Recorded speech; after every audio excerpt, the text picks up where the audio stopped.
wonder if you could give us a peek behind the scenes at the negotiations that led to that bill getting passed today. Well, there was a lot going on, even last night, leading up to the rule vote that happened this morning, and then the ultimate vote a little bit later this afternoon.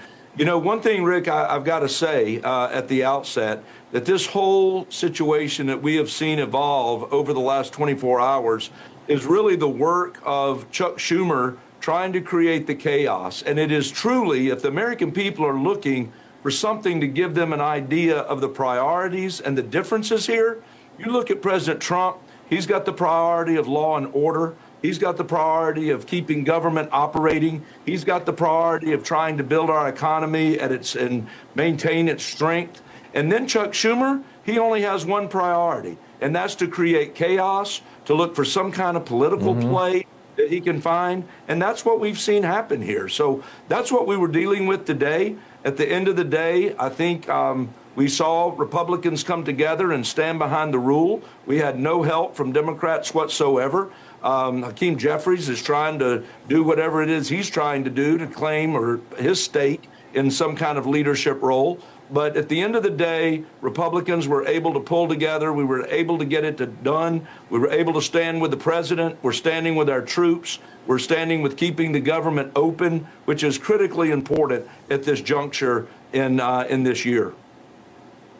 Well, the lack of cooperation has been a theme for about a year now. But yesterday, President Trump did urge Democrats and Republicans to work together to try and reopen the federal government. And he wrote on Truth Social, "I am working hard with Speaker Mike Johnson to get the current funding deal, which passed in the Senate last week, through the House and to my desk, where I will sign it into law immediately. We need to get the government open, and I hope all Republicans and Democrats will join me in supporting this bill and send it to my desk without delay." And I'm wondering, Congressman, how much of this 11th hour push from the president moved the needle to get the votes necessary? Oh, I think there's no question. It moved the needle. I mean, the president is still driving this. The president is making the play call. And I think he is going to be leading, obviously, in negotiations. Leadership is going to be right there alongside him in the midst of it. But again, we've got a short time to get a deal together. This expires on the 13th. So we're, I think 10 days away from having to come up with a plan for how we're going to make sure that we continue to fund our men and women in uniform, how we're going to continue to make sure our ICE agents are able to continue their work. And that's the whole crazy part of this. We have funded ICE through the One Big Beautiful Bill and Border Patrol. And so when you think about TSA agents, when you think about our Coast Guard, you think about so many things that go in at this particular juncture with Homeland Security. We've got to make sure we get an answer. And listen, there's some non-starters. This craziness they're talking about, somehow there's got to be these judicial warrants. Somehow that there's this craziness that we're going to make them take off their mask. Listen, they mentioned the body cameras. The body cameras were already part of the appropriations package that we were moving forward. So listen, we're okay with that. I'm okay with that. And the fact that truly our law enforcement end up being vindicated probably 80 or 90% of the time because of body cameras. So, but the other things, they're going to be non-starters. And I think the president's going to be strong, and we're hopeful for that as we get to a conclusion. Well, Congressman, the deadline was my next question, the 10 days to negotiate changes to the DHS's immigration enforcement.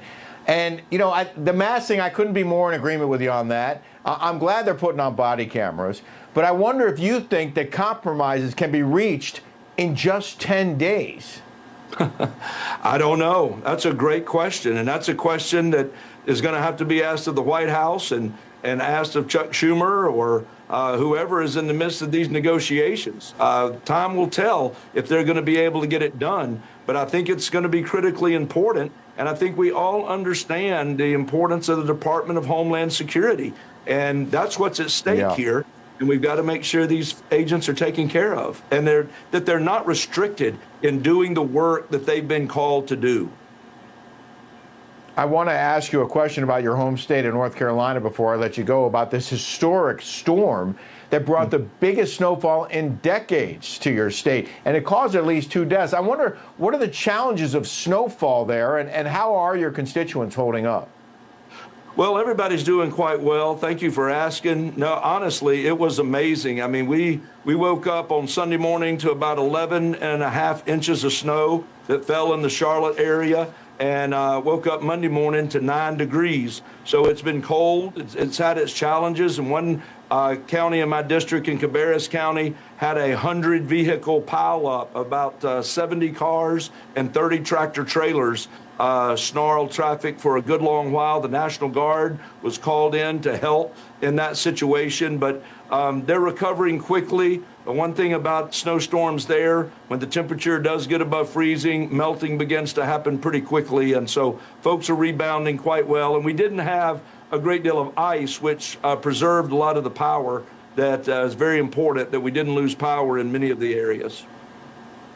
Well, those are remarkable images. I know it doesn't snow very often down there. You probably don't have a whole lot of snow plows either. So I'm glad things are working out. Congressman Harris, thanks again for joining the show.